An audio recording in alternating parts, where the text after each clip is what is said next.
back to my channel. So today's video is going to go over the basics that you need to get started sewing. So if this interests you, then keep on watching.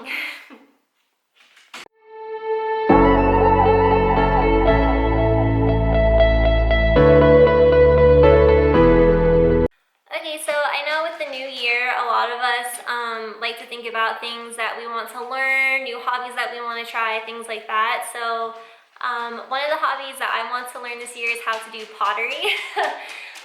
So when my friend Tanisha, she actually got orders, she's actually going to be moving out here as well. So when she gets here, we're going to go ahead and try to do some pottery classes and see if that's something that we really want to try. So if sewing is one of those things and you're a little overwhelmed because you've been watching, you know, some girls or guys on YouTube and you probably see all the tools they have, all the different types of machines, all the fabric, and you feel a little overwhelmed and you're not sure where to start, well, that's why I made this video, is to help you guys with that. So the first thing you're going to need is a sewing machine. You don't need to spend a lot on a new sewing machine, but also don't spend too little because you do get what you pay for. So my machine right here is my first machine. It's a Singer 4452. I purchased it from Joann, and I want to say it was probably around like $200 at the time of purchasing. Joann also does like sales and stuff on their sewing machines every once in a while, so you could probably get a really good deal. I would say don't spend more than $300 on a sewing machine that you're just kind of learning and see if you actually enjoy this hobby. So sewing machine, don't spend too much on it, but also don't spend too little. I know they have some really cheap machines out there, and if it seems too good to be true, I would review those machines and see what people have to say, because most of the time cheap machines, you just end up tossing them out. So some things to look for though when you buy your machine is to make sure you can at least do a straight stitch and a zigzag stitch. It has an option to do buttonholes, and then see if it comes with any like extra like presser feet. If not, that's not a big deal. You can always purchase those online separately. But I would say make sure it has the two main stitches of a zigzag stitch, a straight stitch, and then it has the option to do buttonholes.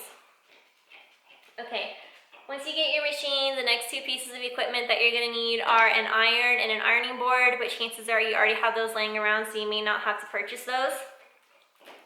Also, those are probably things that you're not going to need right away, because if you're not starting off by sewing garments right away, you could probably hold off. So if you're kind of just like learning how to sew like drawstring bags or pillowcases, things like that, an iron and an ironing board would be nice so you can press it, but it's not necessarily like a must-have. So just kind of keep that in mind. But like I said, chances are you already have that. Okay, the next thing you're going to need are scissors. And I know I said that this video was, you know, to show you like the bare minimum that you need, and you're probably wondering why I have 3 pairs of scissors, and do you need all 3? And the answer is yes. So, Peanut, come on. Okay, so the reason why you need 3 sets of scissors are you need 1 pair of scissors to cut your fabric. Okay, only use these scissors to cut your fabric, okay? And tell everybody in your family, people who you live with, friends, visitors, that these are not everyday, sorry, Peanut's distracting me. These are not everyday scissors, okay? These are for cutting fabric only. And the reason why is because when you cut paper, you dull the blades of your scissors, and you don't want dull blades cutting through your fabric. So fabric only scissors. Now, since those are used for fabric only, and you're like, well, how am I going to cut my pattern? You have another set of scissors. Now, these can be scissors that you just have laying around the house, but these can be used to cut paper, they can be used to cut patterns, they can be used to cut anything that's not fabric. Okay, do not use these scissors on your fabric, and vice versa. Do not use your fabric scissors on paper or anything that you would use these scissors to cut, okay? The next set of scissors are called pinking shears. Now these are important because you want these to finish your seams, and how it does that is, okay, I have Peanut in my lap. I don't know if you guys will be able to see this. It's not, I'll insert a photo. But these scissors, they are not smooth. They're like jagged, kind of like little triangles. Can you guys see that? So what this does is this cuts your fabric in a way that keeps it from fraying. So there are other ways to finish seams, but if you're just getting started, this is definitely going to be the easiest, and you can learn all about like seam finishes a little bit later once you've like learned how to use your machine and you get more comfortable with making garments. Okay, so these are great. And to be honest, I've been sewing for 5, 6, maybe more years if you count my time when I was sewing in high school, and I still use these pinking shears to finish things when I'm too lazy. So you definitely need 3 sets of scissors. Okay, the next items that you're gonna need are all in this little box. So this is a pencil box that I bought from Target during back to school. These are great because they hold kind of like everything that you would need.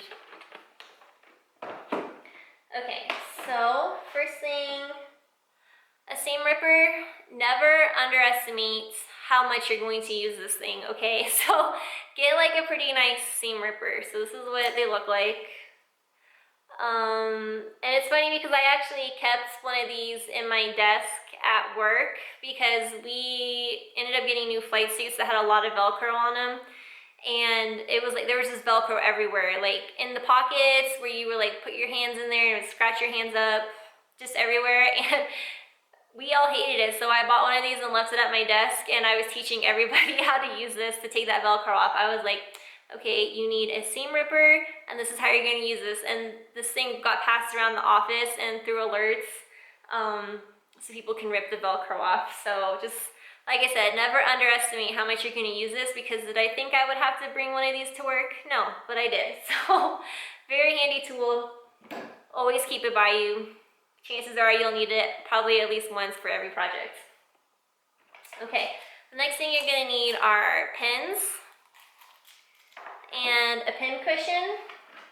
So this one's like a magnetic pin cushion. When I started, I used the little ones, they look like tomatoes. Chances are you guys probably know what I'm talking about. So you can always use the little tomatoes, there's nothing wrong with that. I just prefer the magnetic one because it's easier for me to take and put pins back. And when I drop pins, I can just kind of go like this, and the pins will get picked up by the magnet. So I like the magnetic ones better. Okay. Next, you are going to need a tracing wheel and some tracing paper. Unfortunately, I don't have any tracing paper to show you guys because I had just moved and it didn't make it through the move. It got all crumpled up, so I had to go buy some more. But you'll need the tracing wheel and the tracing paper to trace off markings that are on your patterns. So things like darts, there'll be like little circles on your patterns to show you where to start and stop stitching. What else? Those are kind of the main ones that you'll probably use this for. Okay, and speaking of marking, you'll also want some other marking utensils.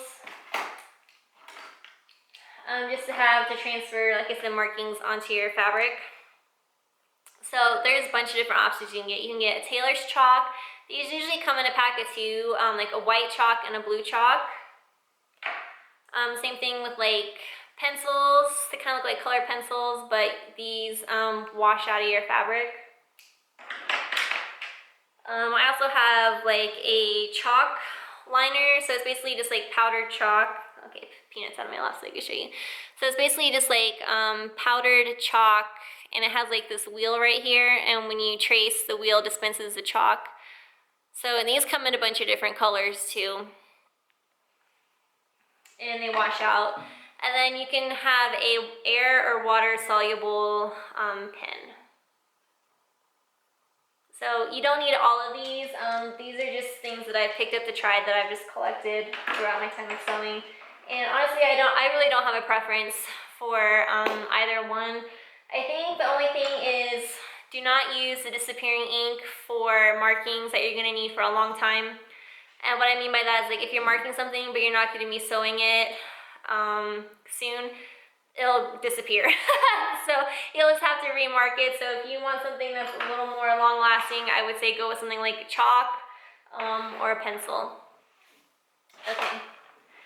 Next, you're going to need a seam gauge.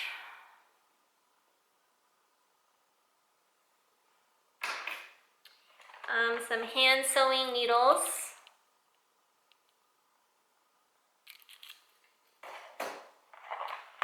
A measuring tape. So measuring tapes are important because, well, one, they help you take your measurements so you know what size garment to make, and then also you use this to ensure that your patterns are on grain with the fabric. Okay, next up, I use this because I don't like using safety pins, but if you don't want to go ahead and buy one of these, or if you just have like a safety pin laying around, these are used for like if you're threading anything through a casing. So what that means is like if you're making a pair of pajama pants and the waistband you need to thread elastic, you would attach the elastic through this end, clamp it down, and then use this end to thread it through the casing to pull your elastic all the way through. I find this much safer to use than a safety pin because I started off using a safety pin and I always had an issue of like using the pin to thread it through, but then I would end up opening it and then like stabbing myself. So this is just, to me, it's safer and I think easier to use, but you don't have to have this. Safety pin will work just fine. Okay, and the last thing in this box, you guys may find a little unconventional, but it is a toothpick. So you're probably thinking, what on earth do you use a toothpick for in sewing? Because I had the same idea when I took my sewing class in high school. When my teacher said that we needed to get a toothpick, I thought she was crazy. But this is actually one of the handiest things you will have when you start sewing on buttons. What the toothpick does is it helps create like a gap, okay, between the thread and the actual button. And that is so when you go and you pull the toothpick out, your button is not going to be flush with your fabric. And the reason for that is, you know, the buttons are used as a closure. So if you just sewed your button on flush and flat to the fabric, you're not going to have any space for whatever you're enclosing to go underneath that fabric. So the toothpick creates that space for you. And then some sort of container. Like I said, this is just a pencil box. It's like 50 cents that I found when it was like back to school time. So there you have it. Those are all the like bare necessities that you need to get started in this hobby. If you have any questions, please leave them down in the comment section below. And then if you are someone who's been sewing for a while and you think I left anything out, or if you have any suggestions on something that's like a really nice to have for someone who's kind of getting into sewing and actually realize that this may be like a long-term hobby, please drop a comment below and share that and share your experience with us. If you like this kind of video, please give this video a thumbs up and then hit that subscribe button if you haven't already. Follow me on Instagram. My username is megan.handmade. And for my next 2 videos, so I know I already talked about what you kind of need. You're probably going to be wondering about like fabrics and patterns and things like that. So I purchased the Sew Over It Beginner's Guide to Sewing and Dressmaking. So I'm going to go ahead and review those in my next 2 videos. And then we'll go from there. So I'll see you guys in my next video. Bye.